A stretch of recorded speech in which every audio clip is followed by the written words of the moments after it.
Radio Sai శ్రోతలందరికీ సాయిరామ్. మానస భజరే భజన శిక్షణా తరగతికి మీకు పునః స్వాగతం.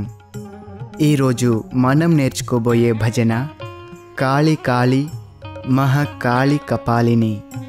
మొత్తం 4 పంక్తులు గల ఈ భజనలో దుర్గాదేవిని మనం కీర్తిస్తున్నాం. ముందుగా ఈ భజనలోని ప్రతి పదాన్ని ఎలా ఉచ్చరించాలో మనం తెలుసుకుందాం.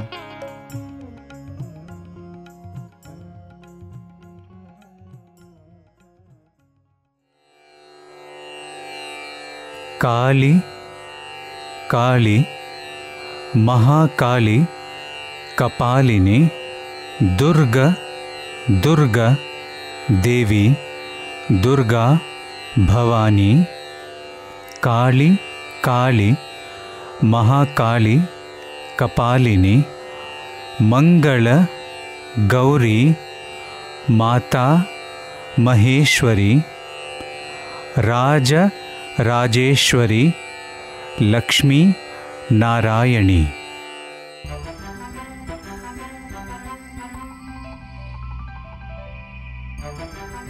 ఈ భజన హిందుస్థానీ సంగీతంలోని కేదార్ రాగంలో ఆది తాళంలో ఉంది. ఈ రాగంలో వచ్చే స్వరస్థానాలు షడ్జమం, చతుశ్రుతి రిషభం, అంతర గాంధారం, ప్రతి మధ్యమం, పంచమం, చతుశ్రుతి దైవతం, కాకలి నిషాదం, కైశికి నిషాదం, శుద్ధ మధ్యమం. ఇప్పుడు ఈ భజనను పాడే విధానాన్ని మనం నేర్చుకుందాం. శ్రోతలందరూ శ్రద్ధగా మొదటి గాయకుడు పాడినప్పుడు విని రెండవ గాయకునితో కలిసి అనుసరించినట్లయితే మనం ఈ భజనను నేర్చుకోవచ్చు.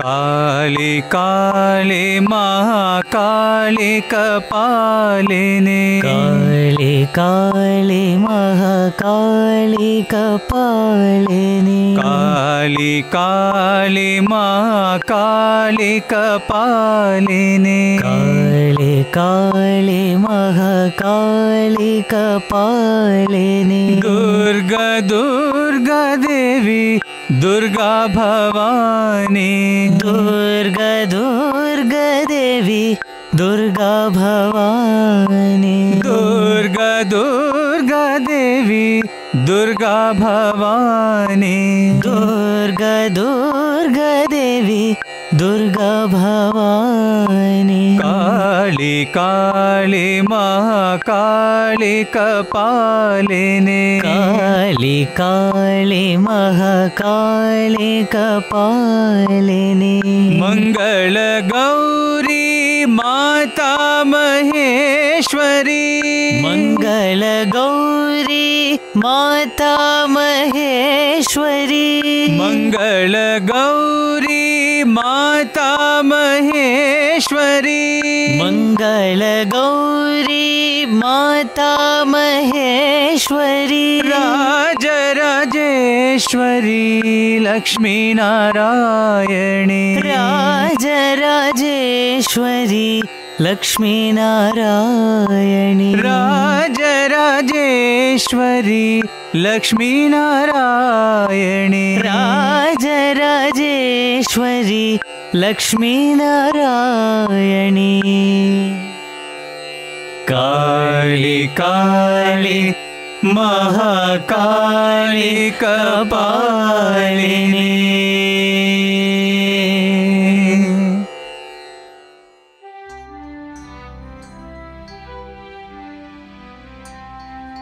శ్రోతలందరూ చక్కగా అనుసరించారు కదా.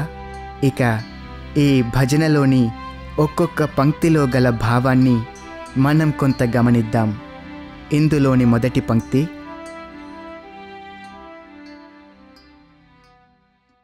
కాళి కాళి మహాకాళి కపాలిని. కాళి అనగా నల్లనిది అని అర్థం. పార్వతీదేవి రాక్షస సంహార నిమిత్తమై ఈ రూపాన్ని ధరించింది. సాధారణంగా కాళికాదేవి చతుర్భుజాలతో దర్శనమిస్తుంది. ఒక చేతిలో ఖడ్గము, మరో చేతిలో ఖండితమైన రాక్షసుని శిరస్సును పట్టుకొని ఉంటుంది. ఇక్కడ స్వామి వివేకానంద జీవితంలోని ఒక సంఘటనను మనం చెప్పుకుందాం. ఒక సందర్భంలో నరేంద్రుడు తన గురువైన రామకృష్ణ పరమహంస వద్దకు పోయి, మీరు నిత్యము ఆరాధించే కాళీదేవి మీ ప్రార్థనలను ఆలకించినట్లయితే మీరెందుకు నా దారిద్ర్యాన్ని తొలగించమని ఆ మాతృదేవిని కోరకూడదు అని అడిగాడు. అందుకు రామకృష్ణుడు, నరేన్, నీవే వెళ్ళి అమ్మను ఎందుకు అడగకూడదు? నీవు ఇలా దారిద్ర్యంతో బాధపడటానికి కారణం ఆ తల్లిని నీవు జగజ్జననిగా భావించకపోవటం అన్నాడు. తరువాత నరేంద్రుడు కాళీ ఆలయంలోని మూల విరాట్టు ఎదుట ధ్యాన నిమగ్నుడు కావడం, ఆ దేవి ఆయన కన్నుల ముందు సాక్షాత్కరించినప్పుడు బాహ్యమైనవేవీ గుర్తుకు రాకపోవడం, తాను కోరదలిచిన ధనము, దారిద్ర్య నిర్మూలనము కోరలేకపోవడం జరుగుతూ వచ్చింది. ఒకసారి కాదు, 2 సార్లు కాదు, 3 సార్లు ఆ తల్లి ఎదుట నిలిచినప్పుడు జ్ఞాన వైరాగ్యాలను ప్రసాదించమని కోరుకున్నాడే తప్ప లౌకికమైన కోరికలు ఆయన స్మృతి పథంలో మెదలనే లేదు. శ్రీరామకృష్ణుడు తన శిష్యుడు సన్యాస జీవితం గడపాలని మాత్రమే ఆశించాడు. నరేంద్రుడు దేవి సన్నిధికి చేరినప్పుడు సర్వము మరచి దేవి దయానుగ్రహాలను మాత్రమే కోరుకుంటాడని కూడా ఆయనకు తెలుసు. చివరకు శ్రీరామకృష్ణుడే శిష్యుని దారిద్ర్యం తొలగిపోయేటట్లు ఆశీర్వదించాడు. నరేంద్రుడు దివ్యత్వాన్ని వేరుగాను, జగత్తును వేరుగాను అంతవరకు భావించాడు. ఈ అనుభవం జరిగిన తరువాత సృష్టికర్త అయిన పరమాత్ముడు సృష్టి సమస్తంలోనూ వ్యాపించి ఉంటాడని, దైవము, దైవ సృష్టి వేరు కాదని తెలుసుకున్నాడు. సర్వవ్యాపకమైన ఆ దివ్యత్వం విభిన్న రూపాలతో అభివ్యక్తమవుతుందని, మానవులు ఒక్కొక్కరు ఒక్కో రూపనామాలను ఆరాధిస్తారని గ్రహించాడు. శ్రీరామకృష్ణునికి ప్రియమైనది దేవి యొక్క కాళీ స్వరూపము. కాళీమాత బాహ్య దృష్టికి సంహారకారిణిగా దర్శనమిచ్చిన ఆ రూపంలోనే జగన్మాతృస్వరూపం కూడా ఇమిడి ఉంది. దుష్టులకు, దుర్మార్గులకు ఆ తల్లి భయంకర రూపంలో దర్శనమిస్తుంది. సజ్జనులకు, సన్మార్గవర్తనులకు ఆ దేవి జగజ్జననిగా, మాతృమూర్తిగా గోచరిస్తుంది. సృష్టి స్థితి లయములకు అతీతంగా ఉన్నప్పుడు ఆమెయే పరబ్రహ్మస్వరూపిణి, ఆది పరాశక్తి. ఆమెయే సృష్టికి పాలకురాలు, పోషకురాలు, శిక్షకురాలు, రక్షకురాలు. 2వ పదం మహాకాళి. మహాకాళి అన్న పదం గొప్పదైన, ఘనమైన కాళీ స్వరూపాన్ని సూచిస్తుంది. తరువాతి పదం కపాలిని, పుర్రెల మాలను ధరించినది అని అర్థం. అంటే కపాలము అహంకారానికి గుర్తు. అహంకారాన్ని నిర్మూలించే దేవీ శక్తిని ఈ కపాలమాల గుర్తుకు తెస్తుంది. పరమహంస యోగానంద జీవితంలోని ఒక సంఘటన ఈ సందర్భంలో గుర్తు చేసుకుందాం. యోగానంద అక్క అయిన రోమా తన భర్త సతీష్ మనస్సును మార్చమని యోగానందను కోరుతుంది. ఎందుకంటే సతీష్ ఎప్పుడూ ఆమె పూజ గదిలోని దేవీ దేవతల చిత్రాలను, మహనీయుల చిత్రాలను చూసి గేలి చేస్తుండేవాడు. పరమహంస యోగానంద అలాగే అని ధ్యాన నిమగ్నుడయ్యాడు. ఆ సమయంలో ఆయనకొక ప్రేరణ కలిగింది. దానితో కలకత్తాలోని కాళీ దేవాలయానికి బయలుదేరాడు. తన సోదరిని కూడా భర్త సతీష్తో పాటు తన వెంట తీసుకురమ్మన్నాడు. ఆ దేవాలయంలోని పవిత్ర వాతావరణం సతీష్ మనస్సును మార్చుతుందని ఆయన విశ్వాసం. అయితే ఈ విషయాన్ని సతీష్తో చెప్పవద్దని అక్కతో చెప్పాడు. మరునాడు ముగ్గురు దక్షిణేశ్వరానికి బయలుదేరారు. దారి పొడుగున సతీష్ సాధు సన్యాసులను, యతీశ్వరులను, యోగులను, ఎగతాళి చేస్తూనే ఉన్నాడు. నన్ను మార్చడానికి మీరు ఈ ఎత్తు వేశారా అని కూడా అడిగాడు. యోగానంద సమాధానం చెప్పలేదు. దానితో, ఓ యువయోగి, ఈ దేవాలయ ధర్మకర్తలకు నాకు భోజనం ఏర్పాటు చేయమని చెప్పటం మరచిపోవద్దు. సరి అయిన సమయానికి నేను నా మధ్యాహ్న భోజనం ముగించాలి అని హెచ్చరించాడు. దానికి, నేనిప్పుడు ధ్యానం చేయబోతున్నాను, కాళీమాత మన భోజనానికి ఏర్పాటు చేస్తుందని యోగానంద చెప్పాడు. అందుకు సతీష్, నీ కాళీమాతతో నాకు పని లేదు, నాకు భోజనం సమకూర్చే బాధ్యత నీదే అన్నాడు. తరువాత యోగానంద ఒక ప్రశాంత ప్రదేశంలో ధ్యానమగ్నుడైనాడు. ఆయన అంతరంగమంతా ప్రశాంతతలో నిండిపోయింది. కానీ ఆయనకు కాళీమాత దర్శనం కాలేదు. ఉదయం 7 గంటల నుండి మధ్యాహ్నం వరకు ధ్యానం చేస్తూనే ఉన్నాడు. మధ్యాహ్నం కాగానే కన్నులు తెరిచాడు యోగానంద. అప్పుడే పూజారి ఆలయ ద్వారాలు మూయడం కనిపించింది. వెంటనే యోగానంద ఆలయంలో ప్రవేశించబోయాడు. ఆయన పాదాలు ఎండవేడికి కాలిపోతున్నాయి. అమ్మా, ఉదయం నుండి నిన్నే ధ్యానిస్తున్నాను, నీ దివ్య దర్శనం నాకు ప్రసాదించలేదు. పూజారి గర్భగుడి తలుపులు కూడా మూస్తున్నాడు. నాతో దాగుడు మూతలాడుతున్నావెందుకు? నేను సతీష్లో మార్పు రావాలనే ప్రత్యేక ప్రార్థనతో ఇక్కడ వేచి ఉన్నాను, నా మీద దయ కలుగలేదా అంటూ ఈ విధంగా మనస్సులో ఆర్తితో ప్రార్థించాడు యోగానంద. ఉన్నట్లుండి అంతటి వేడి వాతావరణం అకస్మాత్తుగా చల్లబడింది. ఆయన పాదాలు చల్లబడినాయి. ఆయన కన్నుల ఎదుట దేవాలయం ఎంతో ఎత్తుగా పెరిగిపోయి కనిపించింది. గర్భగుడి ద్వారాలు తెరుచుకున్నాయి. లోపలున్న దేవి రాతి విగ్రహం స్థానంలో ఆ జగన్మాత చిరునవ్వుతో సాక్షాత్కరించింది. యోగానంద ఆనందానికి అవధులు లేవు. ఆయన శరీరమంతా ఆ దివ్య దర్శనంతో పులకించిపోయింది. ఆ సమయంలో కూడా ఆయన సతీష్ని మరచిపోలేదు. సతీష్ అప్పుడొక చెట్టు క్రింద కూర్చొని ఉన్నాడు. అతనిలో కొంత మార్పు కలిగింది. కానీ ఇంకా అతడు యోగానందను విమర్శిస్తూనే ఉన్నాడు. అప్పుడు యోగానంద, మాత, నా అక్క రోమా భర్త సతీష్ మనస్సును మార్చమని ప్రార్థించాడు. అందుకు ఆ దేవి తథాస్తు అని ఆశీర్వదించింది.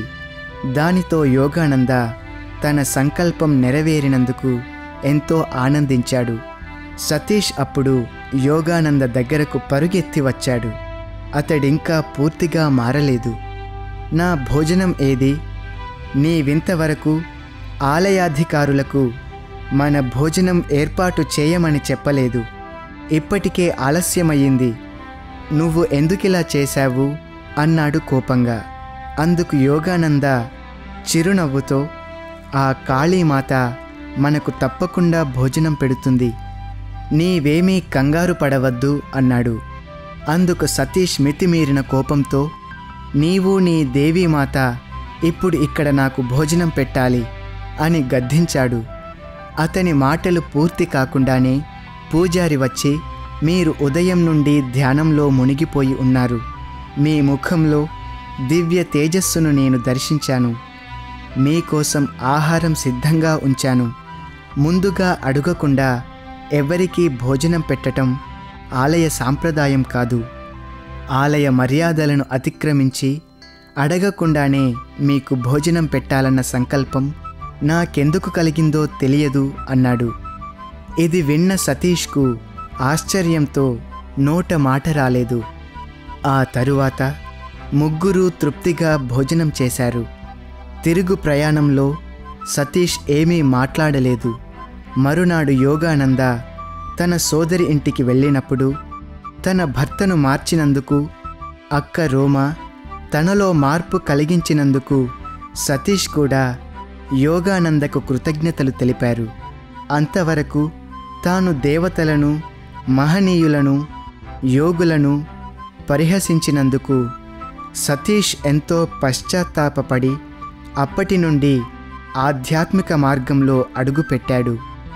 ఈ విధంగా ఆ పరాశక్తి మనలో అహంకారాన్ని నిర్మూలిస్తుంది, మనలోని అజ్ఞానాంధకారాన్ని తొలగించి మనలను పరిశుద్ధ హృదయం కలవారినిగా మార్చుతుంది. 2వ పంక్తి.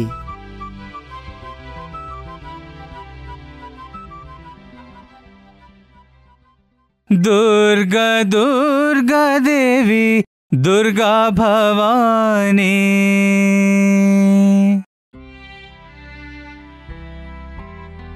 ఈ సృష్టిలో మూలమైన జగన్మాత 3 స్వరూపాలను ధరించింది. అవి దుర్గా, లక్ష్మీ, సరస్వతి. దుర్గాదేవి మనకు భౌతిక, మానసిక, ఆధ్యాత్మిక శక్తులను ప్రసాదిస్తుంది. దుర్గతి నాశిని కనుకనే ఆ తల్లి దుర్గ అయ్యింది. అంతేకాని దుర్గ అంటే భయం కలిగించే రూపంతో ఉన్న దేవతామూర్తి కాదు. దుర్గాదేవి అష్టభుజాలతోనో 10 హస్తాలతోనో మనకు దర్శనమిస్తుంది. అష్టదిక్కులే కాక భూమ్యాకాశాలతో కలిపి 10 వైపుల నుండి దుర్గామాత మనల్ని రక్షిస్తుందని అర్థం. ఆ జగజ్జనని వ్యాఘ్రం పైనో లేక సింహం పైననో ఆసీనురాలైనట్లు మనం చిత్రాలలో చూస్తూ ఉంటాం. సింహము, వ్యాఘ్రము శక్తికి, బలానికి సంకేతాలు. డాక్టర్ శామ్యూల్ శాండ్విచ్ కొన్ని దశాబ్దాలుగా స్వామి భక్తులు. 2006లో స్వామి వారి కుటుంబానికి ఇంటర్వ్యూ ఇచ్చారు. శామ్యూల్ కుమార్తె మిస్ జూడీ ఏదో సమస్యతో అశాంతిగా ఉంది. అప్పుడు స్వామి ఆమెకు దుర్గాదేవి యొక్క శక్తి గూర్చి వివరించి చెప్పి, నీలో కూడా అంతటి శక్తి ఉందని ఆమెను ఉత్సాహపరిచారు.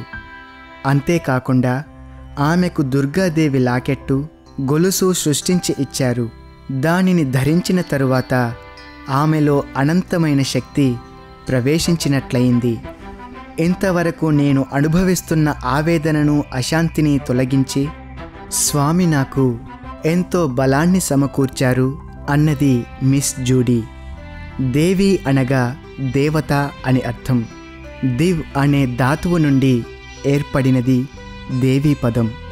దివ్ అనగా కాంతి, శక్తి, సౌందర్యము అనే అర్థాలున్నాయి. భవాని అనేది కూడా పార్వతీదేవి నామమే. భవుని పత్ని కాబట్టి ఆమె భవాని అయ్యింది. భవాని అనగా మోక్షప్రదాయిని అని కూడా అర్థమున్నది. ఆదిశంకర విరచితమైన సౌందర్యలహరిలో భవానిత్వం అనే పదంతో ప్రారంభమయ్యే ప్రసిద్ధ శ్లోకమున్నది. భవానిత్వం దాసే మయి వితర దృష్టిం స కరుణామితి స్తోతుం వాంఛన్ కథయతి భవానిత్వమితి యః. సంస్కృతం రానివారైనా భవానీమాత నామాన్ని స్మరించి లాభాన్ని పొందవచ్చు. దీనికి సంబంధించిన ఒక ఉదంతం ఉంది. ఒక సామాన్య వ్యక్తి భవానీమాత అనుగ్రహాన్ని పొందాలనుకున్నాడు.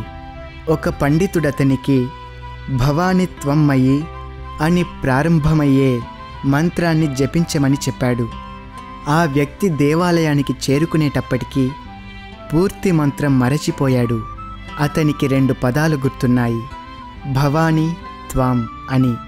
భవానీ అనే పదం పార్వతీదేవిని ఉద్దేశించినది. త్వాం అంటే నీవు అని అర్థం.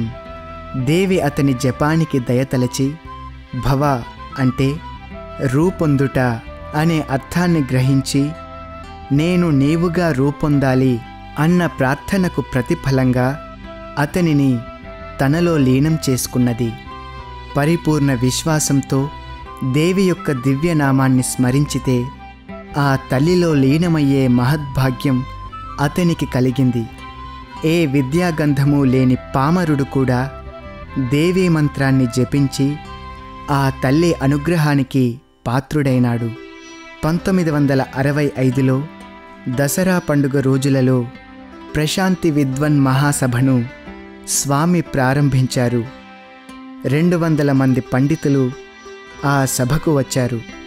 ఆ సందర్భంగా స్వామి భవానీమాత ఛత్రపతి శివాజీకి ఖడ్గాన్ని ప్రసాదించి ధర్మ సంరక్షణ చేయమని ఆదేశించింది. ఈనాడు నేను ఈ పండితులందరికీ ధైర్యమనే ఖడ్గాన్ని ఇచ్చి సమాజంలో ధర్మోద్ధరణ కావించమని పంపిస్తున్నాను. ఈ సభ దిగ్విజయంగా కొనసాగుతుంది అన్నారు. ఆ విధంగా అందరికీ శక్తిని బలాన్ని ప్రసాదిస్తుంది దుర్గామాత. 3వ పంక్తి.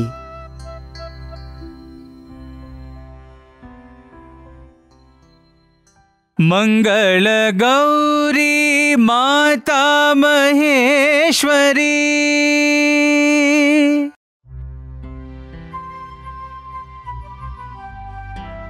మంగళగౌరి అంటే శుభకరమైన తెల్లని కాంతితో ప్రకాశించే పార్వతీదేవిని సూచిస్తుంది ఈ పదం. మాత అంటే తల్లి అని అర్థం. మహా, ఈశ్వరి అనే 2 పదాలు కలిసి మహేశ్వరి అన్న పదం ఏర్పడింది. మహా అనగా గొప్పదైన, ఈశ్వరి అనగా ఈశ్వరుని పత్ని అని అర్థం. 4వ పంక్తి. రాజరాజేశ్వరి లక్ష్మీనారాయణి.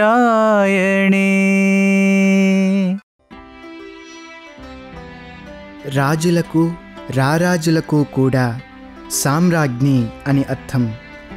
లక్ష్మీ నారాయణి అనే 2 పదాలు లక్ష్మీదేవిని సూచిస్తాయి.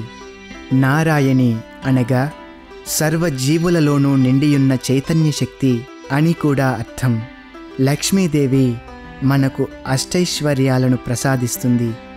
లౌకికమైన ధన ధాన్యములే కాక ఆరోగ్యాన్ని, ఆనందాన్ని, వివేకాన్ని, వైరాగ్యాన్ని అనుగ్రహిస్తుంది. ఎస్ లక్ష్మి స్వామి కళాశాల పూర్వ విద్యార్థిని.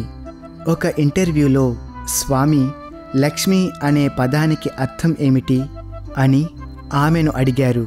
అప్పుడామె లక్ష్మి అంటే సంపద అని అర్థం చెప్పింది. ఆ సమాధానంతో స్వామి తృప్తిపడలేదు.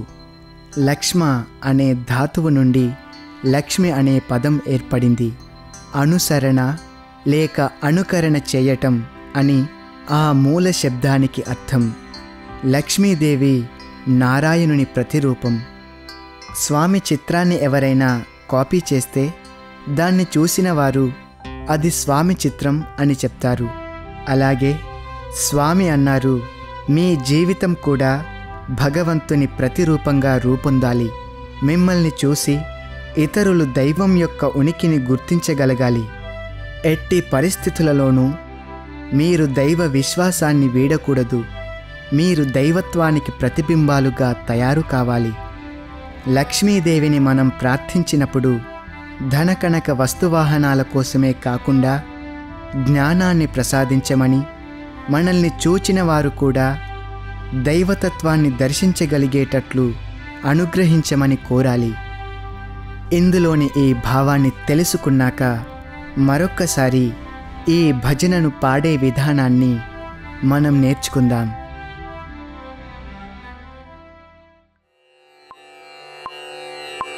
काली काली महाकाली कपालिनी काली काली महाकाली कपालिनी काली काली महाकाली कपालिनी काली काली महाकाली कपालिनी दुर्गा दुर्गा देवी दुर्गा भवानी दुर्गा दुर्गा देवी दुर्गा भवानी दुर्गा दुर्गा देवी दुर्गा भवानी दुर्गा दुर्गा देवी दुर्गा भवानी काली काली महाकाली कपालिनी काली काली महाकाली कपालिनी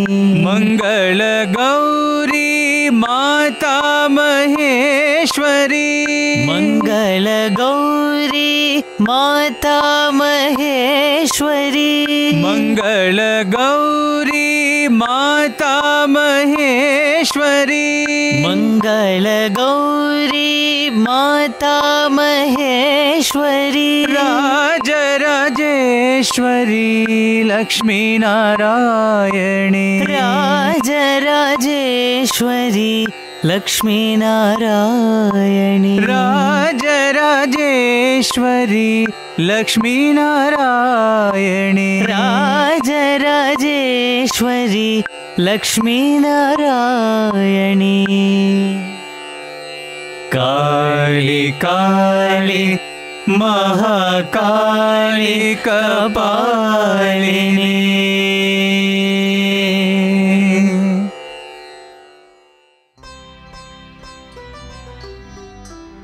ఈ భజన యొక్క సమగ్రమైన రూపాన్ని పొందటానికి స్వామి విద్యార్థులు సాయి కుల్వంత్ సభామండపంలో వాయిద్యాల సహకారంతో పాడిన ఈ పూర్తి భజనను ఇప్పుడు మనం విని ఆనందిద్దాం.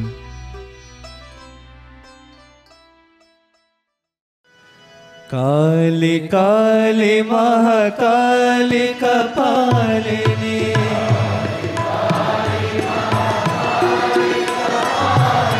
काली काली महाकाली कपालिनी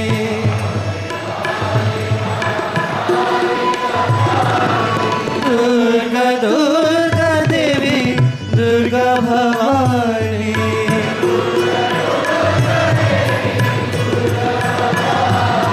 दुर्गा दुर्गा देवी दुर्गा भवानी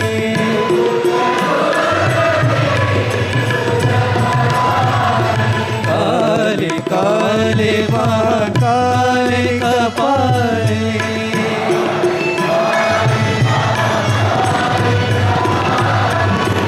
मंगल गौरी माता महेश्वरी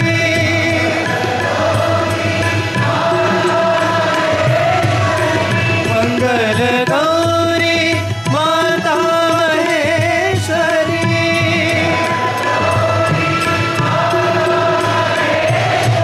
राज राजेश्वरी लक्ष्मी नारायणी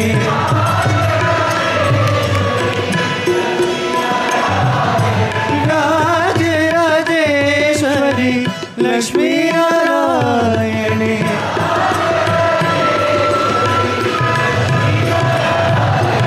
काली काली महाकाली कपालिनी